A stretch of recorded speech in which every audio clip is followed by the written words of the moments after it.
Hey, it's Taylor Brown, the producer of the Mindful Sport Performance podcast. And I'm here with Dr. Keith Kaufman and Dr. Tim Pineau. And we are going to be starting a new sub-series under the Mindful Sport Performance podcast called A Mindful Take. And the whole idea behind this is there are so many talking heads in sports, and sometimes their take is not as mindful. And there are also just a lot of things that go on in sports that we see on a daily basis where we sit back and think, man, what would a more mindful take on that be? And so we're going to just spend, 15, 20 minutes when there are things in the news or media that we want to comment on. And we're just going to give you a more mindful perspective on it. And so without further ado, Keith, there was one thing that you really wanted to start talking about today, and I'd love to hear your thoughts. Well, I'll just kick us off because we are doing this in honor of the Super Bowl, which is coming up this Sunday between my beloved Eagles and the Kansas City Chiefs. So I am trying to be scientific and unbiased in this podcast, but I apologize to listeners. I can't. I'm from the Philly area. This is a very exciting time for me. I am as well. Just to that's right. interrupt you, I grew up in Delaware, and I'm a Birds fan, and so yeah, we'll And I guess we won't give Tim too much crap for basically just discovering about 5 minutes ago that the Eagles are in the Super Bowl. So, oh no. This morning when I'm talking to my wife, she's like, "Do you even know who's playing in the Super Bowl? You're going to record this thing today?" I was like, "No, I don't." She's like, "What do you have to contribute to this?" It's like, well, mindfulness. Something to say about mindfulness. I don't know. Well, yeah, we've outed Tim to all the listeners. But Tim, you have a long career in sports. That's not necessarily football, but you were a college rower, and so I think you're a psychologist that specializes in working with athletes. So I think you have you have a lot to say in this context. Yeah, thank you, Taylor. I like that. I appreciate that. Well, and what a perfect segue. I know you had sort of passed me the ball, Taylor, for a sec to get started. I thought it would be fun to just take a moment and get Tim's take in particular, but obviously yours as well, Taylor, on the whole idea of Super Bowl prop bets. And right before we started recording, I could see Tim has no idea what I'm talking about with Super Bowl prop bets. I'm familiar with the idea of a prop bet. Well, here's my thing. I think, hey, we do it in my family. It's a fun thing. You're watching the game and there's all these other things you can track. And I would put this in line with fantasy football. I would say it's very similar to fantasy. And I guess in the spirit of this podcast with a mindful take, my curiosity is what is your feeling about the multitasking idea here, right? We're sitting down to ostensibly watch a game. That's the biggest game of the year in football. And let's give ourselves 10 other things to pay attention to and to root for at the same time. And I'm curious what your reaction is to that. Yeah, well, and it's like also, this is not answering your question, but like you're just like piling on striving. It's like let me create new things to get really excited about or really upset about. Because like before, I wasn't attached at all to like they need 3 touchdowns in the first half, but like suddenly now I have this goal that I have no control over that is like extremely important to me. Like, ooh, man, like that's a lot of stress. Yeah, that's a good word. I mean, it does create stress, right? And it's interesting. It creates tension. And I think for neutrals, right? So Taylor and I are rooting for the Eagles. We have a vested interest in the game. But for folks who don't really care one way or another, just watching the game because it's Super Bowl Sunday, it gives you a rooting interest. So it does build a little bit of tension, but it kind of taps into this thing that we talk about on the Mindful Sport Performance podcast all the time, right? Like we need to feel something to motivate us. So let's use pressure, let's use stress, let's use fear. Well, this is a fun fact about me. While it seems pretty much antithetical to everything I believe in, I really do kind of love Las Vegas. And I'll go because I like playing poker. So I'll go with my friends, and I have a couple friends who just love sports betting. And so like one will go like that's what they do, and I'll go play poker. But everyone's like, come watch this game with us or whatever. And so yeah, they have encouraged me now. If I put a bet on the game, suddenly I'm a lot more interested. I don't know these players, I don't particularly follow the sport, but suddenly I'm like, I really care about how this game is going. Which I think on the whole, like that's a more joyful experience than it was a stressful experience. But I think in part because I'm not as attached to sport, like professional sports as a whole. So like I could experience it as a singular game. And like if the team that I had bet on won, it's only connected to that win. It's not like, oh, great, and this is part of the streak. Or if they lose, I'm not worried about them, their chances of going to the championship. And so it almost allows that stress and tension to be more exciting. Whereas I feel like if it were attached to this longer narrative of like, oh, and now this data point means something about the future, like that to me my assumption is that would make it a lot more unpleasant. Yeah, that's a great point. So it's kind of like a fun stress in a way, a eustress, if you will, to use a psychology term, right? Yeah. Like it generates a little bit of a fun buzz, a little extra edge in the game, but it's not something you're as attached to as probably Taylor and I will be crying in the corner if the game goes poorly, right? That's not going to happen for someone who's just making prop bets. Yeah. Unless you bet your house, I guess. don't do that. And we did some prop bets with the NFC Championship game with the Eagles and the 49ers. And what I found really interesting was we were all Eagles fans, but it was me and my parents and their friends. And at some points, their friends were rooting more for the other team to score so that they then would have the right numbers to win. Right. Yeah. And so as you guys were talking, I was thinking a little bit about like we obviously have a sense of community in being a fan of a team or being a fan of the NFL. I think there's a little bit less of a community, but you're definitely like me and Keith are part of the Eagles fandom. But in that kind of space where you're all watching a game or something and my dad has bought squares from this sports bar that he usually goes to. There's an element of community of like everybody is now within that kind of within that experience that they've created. So even if you're on rooting for one team or another, you can all now relate in the fact that you're having a common experience of, oh, I might win money. So you're not just limited anymore by the common experience of being a fan of one team or another. It's okay, now we're in this other thing together. And so it almost creates more of a sense of connection among people, kind of like fantasy football does. I think you can be in a fantasy football league and be different. Obviously you might not all be fans of the same team, but you are now kind of in that league together, but you're also competing against each other. So I do think it generates a sense of connection. And you have, opposing players on your team. Sometimes you root against your own team for the same reason, like you said, Taylor. Yeah. I have to ask, did anybody have a prop bet in the NFC title game for how many quarterbacks the 49ers would go through? Oh man. I don't think so. No. Because if we did, I don't think anybody would have guessed that both quarterbacks would go down and then the injured one would come back in and try to finish the game. With a ruptured UCL, excuse me. Right. Couldn't throw more than 5 yards.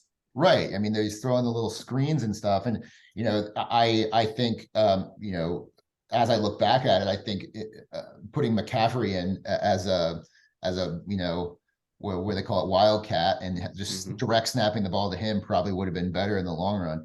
But this kind of is a good segue to one thing I came across, which was the mic'd up moments from the 49ers. And it's a clip that I'll put in here, but they go from kind of the beginning of the game when everybody's hyped up to when Purdy goes down and just hearing what the players are saying to each other on the sidelines. And then Josh Johnson goes down and then hearing how players are reacting to that. And then Purdy going back in and hearing how the players are reacting to that. And in particular, Kittle, the tight end, he's just like a ball of positivity and energy and trying to continue to build people up, going up to people saying, chin up, we only need this many yards. We just need one first down. And it was like, as I'm watching it, I'm thinking like, this is the worst case scenario. This is crisis mode on a sideline, during a football game. And we talk a lot about kind of the idea of, in certain situations, no matter how positive you're being, the reality of the situation is it really sucks. It's really hard. And so I'm kind of wondering your take on positivity in really dire situations in sports. Yeah, I mean, it's hard for me to comment on this one as objective for the reasons that I said before, because not that I would ever take pleasure in anyone getting hurt. And I was actually looking forward to what I thought would be a very even game, and it didn't materialize that way. And I really felt for the 49ers. I mentioned before we started recording some of the comments and things that have come out after the fact, and not the greatest sportsmanship on their part, has made me a little bit less empathic than I was during the game. But I think it is an excellent question of, like, how do you just keep moving forward when the worst is happening? And we use that term all the time in sports psychology, mental toughness, right, or resilience in a situation like that. And I guess I'd be curious, Tim, as someone who had no rooting interest, probably didn't even know it was happening, probably wasn't watching it live, like, imagining a team that has this whole season, they had what, Taylor, a 10-game win streak, a 12-game win streak? I can't remember. They hadn't lost since October. Coming in, and they had this phenom rookie quarterback who was playing amazing. And on the first drive of the game, he got hit and he ruptured a ligament in his arm and couldn't throw anymore. And then their backup quarterback, who was actually their fourth string quarterback, came in because they lost their first two quarterbacks earlier in the season and got a concussion. And so they were either down to putting a different skill position player at quarterback or putting their first quarterback back in, who couldn't throw the ball because he had a ruptured UCL. And so that was what they were playing with. Now, they still had the #1 defense in the NFL. So it wasn't like they were without means, but their offense really was quite limited. So yeah. Curious what your reactions are. So many reactions. Well, maybe in part, this is like the benefit of my lack of attachment to football, but it's like, God, why do people keep playing this game? Like, why, like it's so violent, it's so dangerous. It's like, you're like, oh, look at all of these people who are just like been incapacitated, like, and like we're just like watching it for entertainment. So like there's that, which is like maybe a whole different podcast.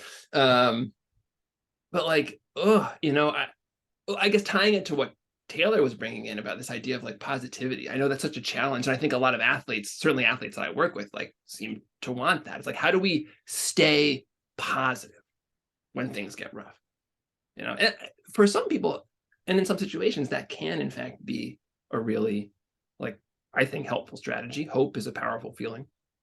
But yeah, it's like, I think it's a mistake to think that it's the positivity that's required. I mean, that starts to veer into this whole idea of like toxic positivity, right? Because sometimes things just hurt. Like the situation is just bad. Your phenom QB ruptures a ligament. Like that is, given the parameters of a game, that's a bad thing, And so can you say like we got to stay happy about this? Like, no, of course not. Right. But I think, and this is that goes back to that great, Ken Ravizza quote, do you need to be happy to hit a ball? Like we don't have to be positive in order to perform the task. And when you really think about any underdog story, right? Like the only way the underdog ends up winning, the only way you come from behind is if you stay focused on your task. You keep playing as hard as you can play at that moment.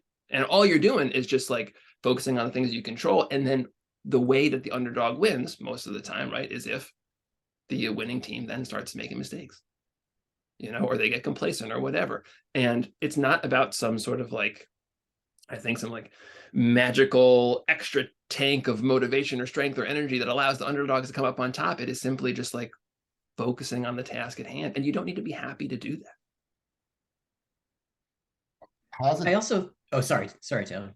Sorry, I was wondering if you make a distinction between positivity and optimism in a hard situation.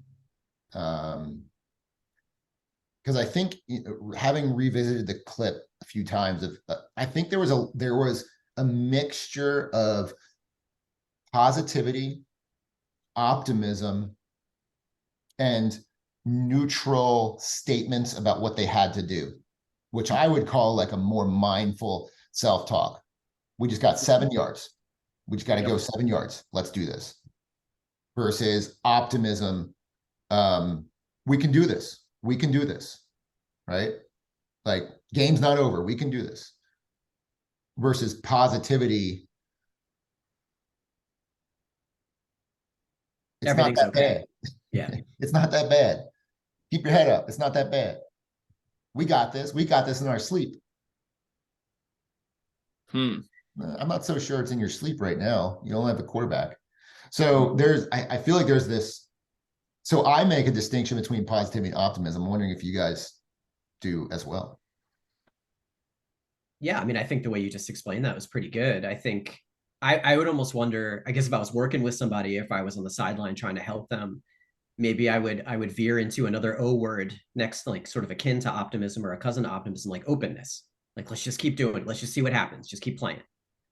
Just keep playing, right? Like, so optimistic, I guess, to me has like a positive tinge to it. Like, okay, we can still win, which is future oriented, outcome oriented. And I think if we're going to take a mindful point of view on this, it might just be like, okay, yeah, this has happened. We're severely limited right now, but we have no idea what's going to happen next. And as Tim was saying, like, we still have one job to do. Let's just go out and execute and see what happens. Stay open to the possibilities, which I guess someone could conceive that as optimistic, just not forcing positivity on it. Yeah, it strikes me that like so much of this is like comes down to semantics and really how any individual might be kind of couching or defining these terms. Because yeah, I had the same feeling about optimism. Like, it feels future oriented, right? It feels related to this idea of hope. And I think this idea of openness is a nice kind of more present moment, like parallel to that idea of optimism. Positivity doesn't have that same kind of future oriented, I think, connotation to it. And I think it could look like, Taylor, like what you were saying, it's like, it's fine, we're fine, keep your chin up, but I think positivity in the moment could also look like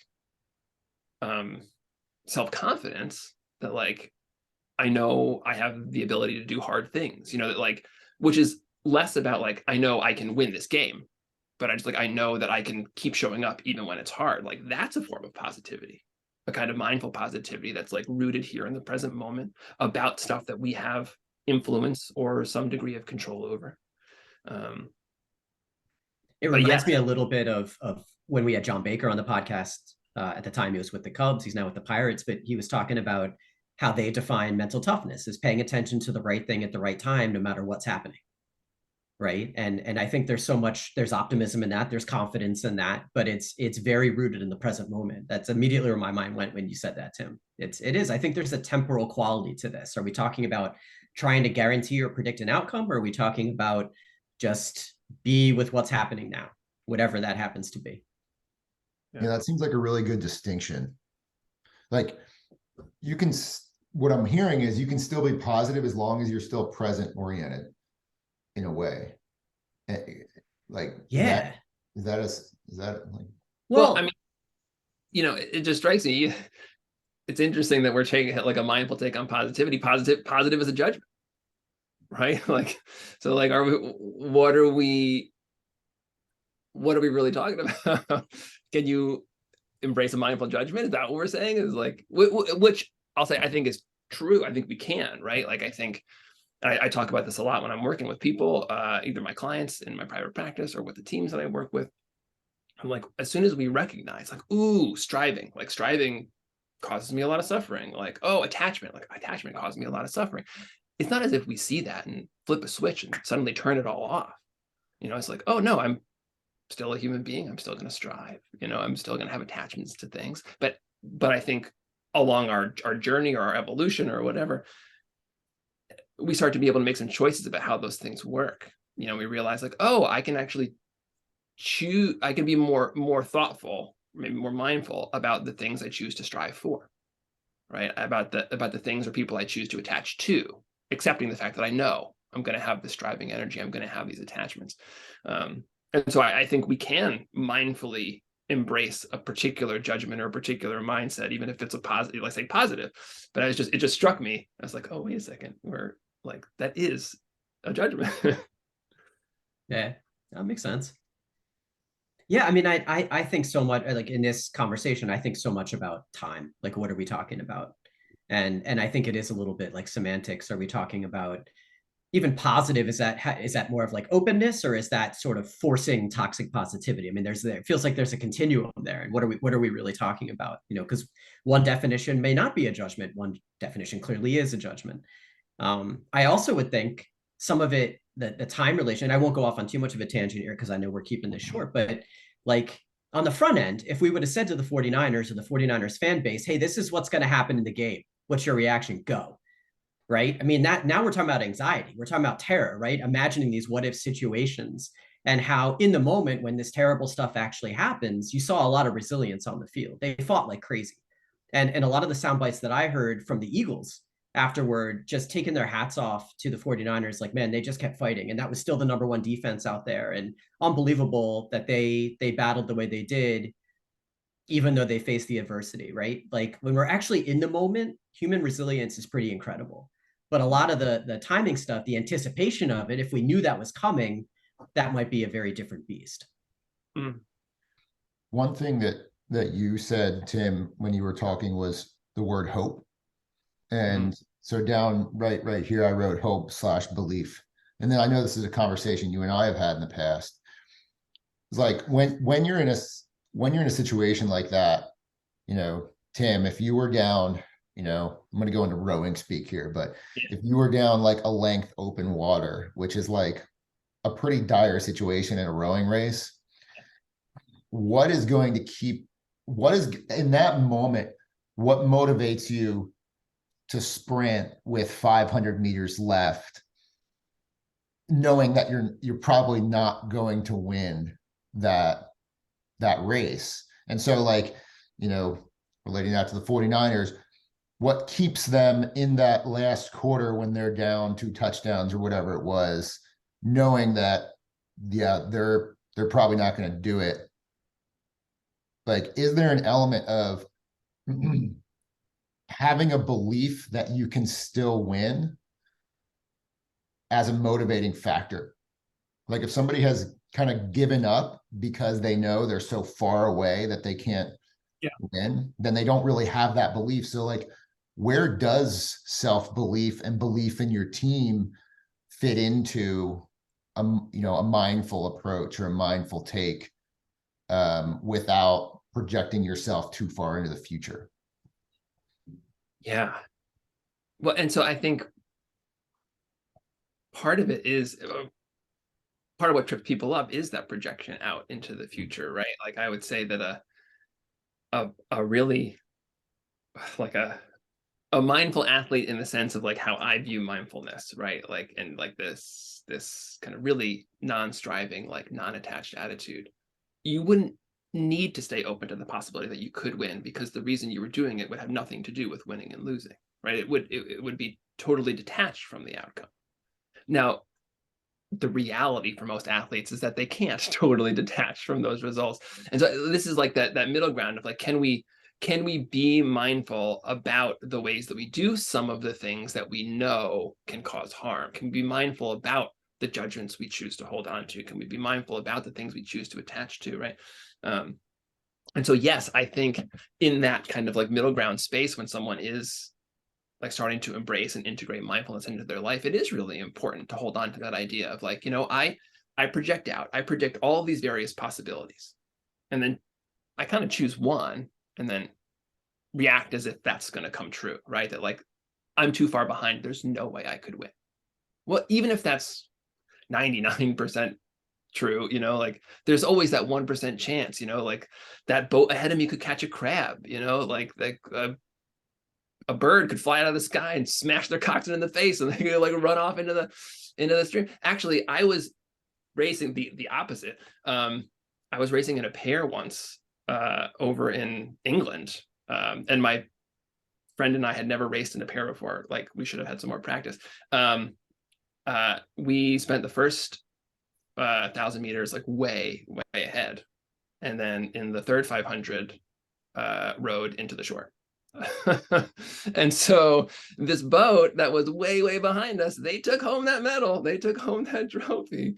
You know, you never know what could happen. So yeah, I do think there's, you say, hey, I'm gonna create all these fantasy futures, like why don't I just pick the one that helps me the most in this moment? I think that's a pretty reasonable choice if you can make it. And so yeah, staying connected to the idea of anything could happen. If I just keep pulling, if I sprint now, maybe we can still win, you know. But I think like deeper than that, like the idea of the totally detached athlete who's like, who's unattached to the idea of winning and losing, right? Like they're pushing hard because it feels good, you know, not like literally, because I've been in that position and it feels terrible, but like that I know I can do hard things, that I know I follow through, right? That like I do this sport because I love it. Like maybe there's even a compassion flavor of like, I will sleep better if I know that I didn't give up, like whatever it is. But like it really is about our experience unrelated to that boat that might be in front of us or might be behind us. Like that is really where I think mindfulness brings us. But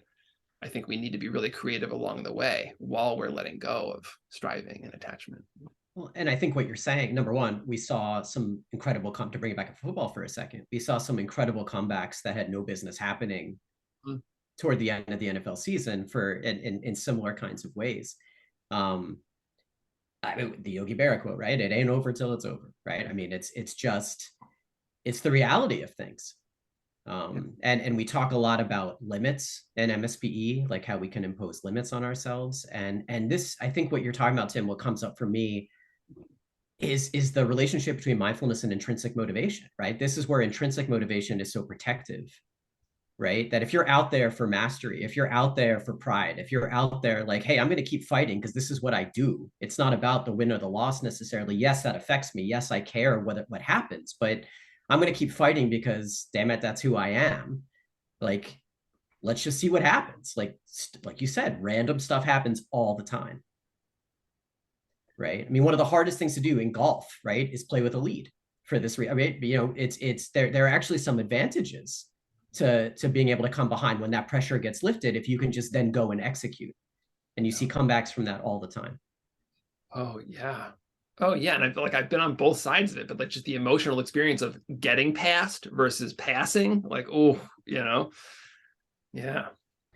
So I know we're keeping this short, and I know there were other things we were hoping to talk about, but this was great just to kind of riff on this stuff a little bit. And I know we barely talked about the Super Bowl itself, probably because it's in the future, right? We talked about things that came up in the here and now, but you know, hopefully, you know, Taylor will be happy at the end of this. But I'm just going to enjoy the ride. Everyone asks me, "Are you looking forward to the Super Bowl?" And I have such mixed reactions when it's my team. It's like it is so loaded, but I'm just going to enjoy the ride. Yeah, Absolutely. But All right, guys. really observe those attachments, you know. Oh yeah. Right. Yeah, man, more stuff just keeps coming to talk about. But thanks for jumping on, and we'll see you guys next time. Yeah. Thanks to everyone who listened.